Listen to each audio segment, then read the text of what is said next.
Inauguration हो रहा है, विपक्षी पार्टियां, कई सारी विपक्षी, करीब 19 विपक्षी पार्टियों ने आह्वान किया कि वो उनका कहना है कि इस इनॉग्रेशन में वो शामिल नहीं हुए क्योंकि प्रेसिडेंट इनॉग्रेट नहीं कर रही हैं। वहीं एक और विवाद है कि जो इनॉग्रेशन डे है वो सावरकर के जन्म शताब्दी दिवस के साथ एक साथ हो रहा है।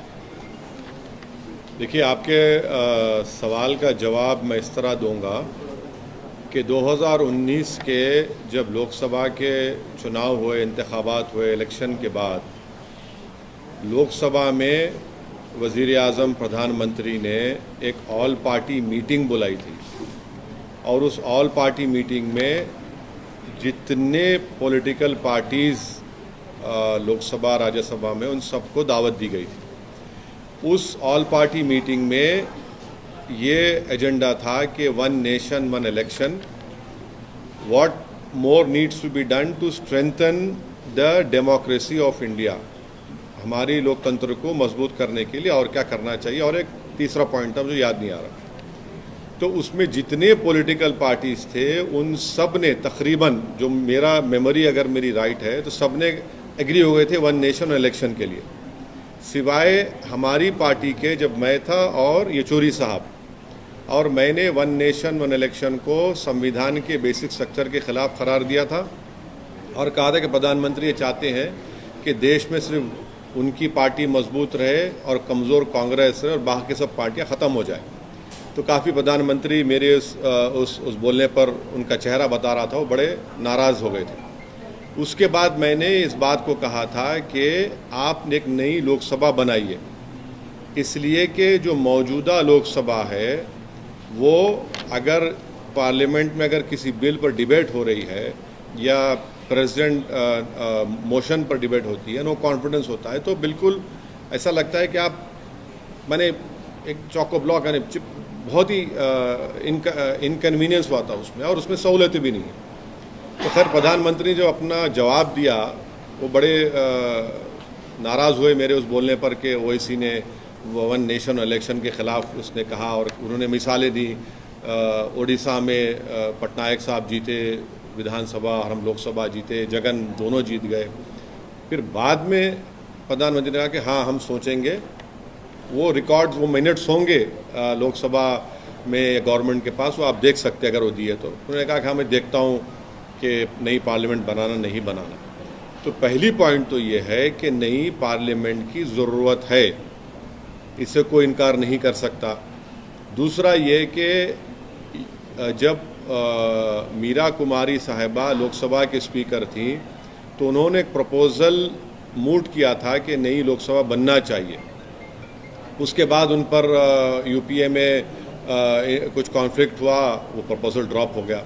तीसरी बात यह है कि मौजूदा जो पार्लियामेंट की बिल्डिंग है उसको फायर सर्विसेज से क्लियरेंस नहीं है, उसमें कोई क्लियरेंस नहीं है। अगर आग लग गई तो उसका क्लियरेंस नहीं है।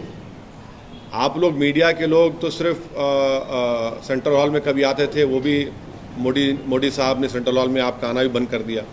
मगर अगर आप ऊपर जाएंगे तो मुझे अच्छी तरह याद है कि 2012 या 13 में लेट मुलायम सिंह यादव साहब जब अपनी पार्टी के ऑफिस में खाना खा रहे थे तो एक बिल्डिंग का एक हिस्सा उनके आके उनके टेबल बाजू गिरा। तो ये नई लोकसभा की ज़रूरत है, इसमें कोई डिनाई नहीं कर सकता। अब हमारा जो पार्टी का ऑब्जेक्शन है वो ये है कि लोकसभा में ये theory of separation of powers Bharat के संविधान के बेसिक स्ट्रक्चर का हिस्सा है, और theory of separation of powers में एग्जीक्यूटिव इंडिपेंडेंट रहेगा, लेजिस्लेचर इंडिपेंडेंट रहेगा, जुडिशरी इंडिपेंडेंट रहेगी। हम शुरू से इस बात को कह रहे हैं कि प्रधानमंत्री वजीर आज़म ने जब जाकर इसका फाउंडेशन स्टोन डाला उस वक्त भी मैंने कहा कि ये एग्जीक्यूटिव का गैर ज़रूरी इंटरफियरेंस हो रहा है लेजिस्लेचर में, उनको नहीं करना चाहिए था फाउंडेशन स्टोन में। जब नेशनल एम्बलम का इनॉग्रेशन हुआ उस वक्त भी वजीर आज़म और प्रधानमंत्री मोदी पहुंच गए, स्पीकर साहब पीछे खड़े हैं, उस वक्त भी मैंने ऑन रिकॉर्ड कहा था गलत हो रहा है।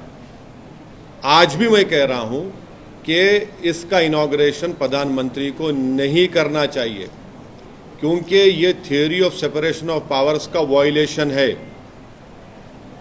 लेजिस्लेचर इंडिपेंडेंट है, पार्लियामेंट इंडिपेंडेंट है एग्जीक्यूटिव से जो प्रधानमंत्री है, पार्लियामेंट इंडिपेंडेंट है जुडिशरी से जो सीजीआई हेड करते हैं उसको।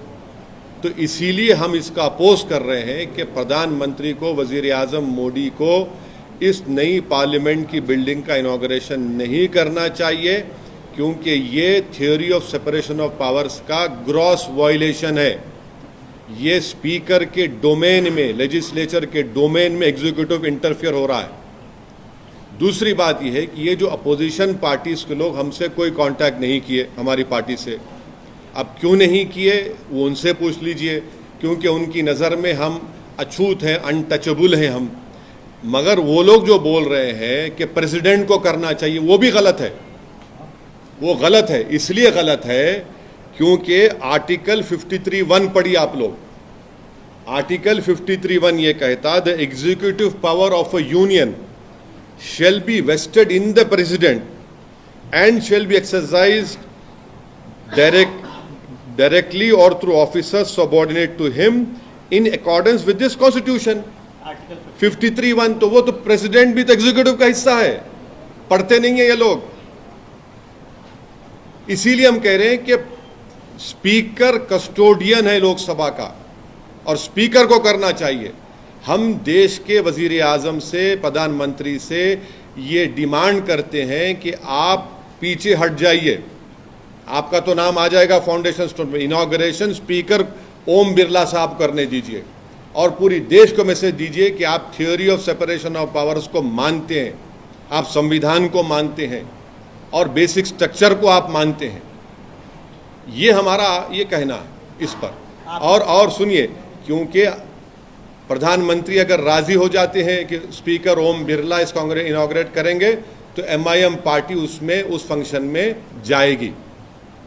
अगर प्रधानमंत्री हमारी बात को नहीं जाएगी तो हमारा मानना यह है कि प्रधानमंत्री एग्जीक्यूटिव के तौर पर वो theory of separation of powers को कमज़ोर करना चाहते हैं, वो लेजिस्लेचर के डोमेन में हावी होना चाहते हैं और ये हमारे बेसिक कॉन्स्टिट्यूशन के, संविधान के बेसिक स्ट्रक्चर का हिस्सा है। ये संविधान के लिए भी ठीक नहीं है, ये theory of separation of powers के लिए ठीक नहीं है, ये इंडिपेंडेंस ऑफ लेजिस्लेचर के लिए ठीक नहीं है। अगर प्रधानमंत्री, वजीर आजम बजिद है कि मैं ही करूंगा इसका, तो फिर हम इस फंक्शन में शिरकत नहीं करेंगे। सावरकर के जन्मतिथि पे कर रहे हैं, अगर ओम बिरला करते हैं तभी भी जाएंगे सावरकर को? अब पहले तो आप पूछ लीजिए प्रधानमंत्री से कि वो असदुद्दीन ओवैसी की इस बात को मानेंगे या नहीं मानेंगे।